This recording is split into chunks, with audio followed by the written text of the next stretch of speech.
السلام علیکم ورحمۃ اللہ تعالی وبرکاتہ۔ یا رب صل وسلم دائما ابدا علی حبیبک خیر الخلق کلہم۔ محترم سامعین، امید کرتا ہوں کہ سب خیر وافیت سے ہوں گے اور پچھلے سبق کی خوب پریکٹس کی ہوگی اور صدقہ جاریہ سمجھ کر اپنے دوست و احباب اور اپنے بچوں کے ساتھ اس ویڈیو اور ان اسباق کو آپ نے شیئر کیا ہوگا۔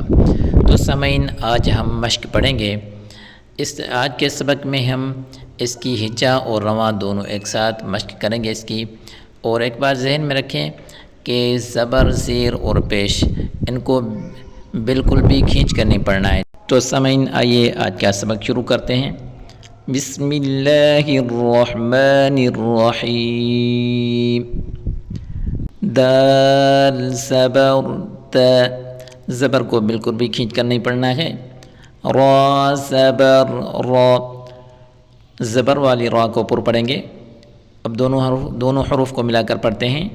دا را، سین زبر سا، دا را سا، دا را سا، واو زبر و، دال زبر دا، ودا، عین زبر ع، وداع، وداع، عین زبر ع، با زبر با، عبا، دال زبر د، عبد، عبد، کاف زبر ک، کاف کو باریک پڑھیں گے۔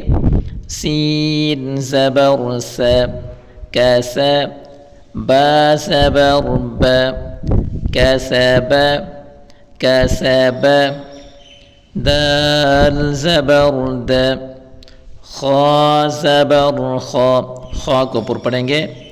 دخا، لام زبر ل، دخل، دخل، با زبر ب، لام زبر ل، بل، غین زبر غ، بلغ، بلغ، واو زبر و، جیم زبر ج، وج، دال زبر د، وجد، وجد، سین زبر س، جیم زبر ج، سج، دال زبر د، سجد، سجد۔ والسلام علیکم ورحمۃ اللہ تعالی وبرکاتہ۔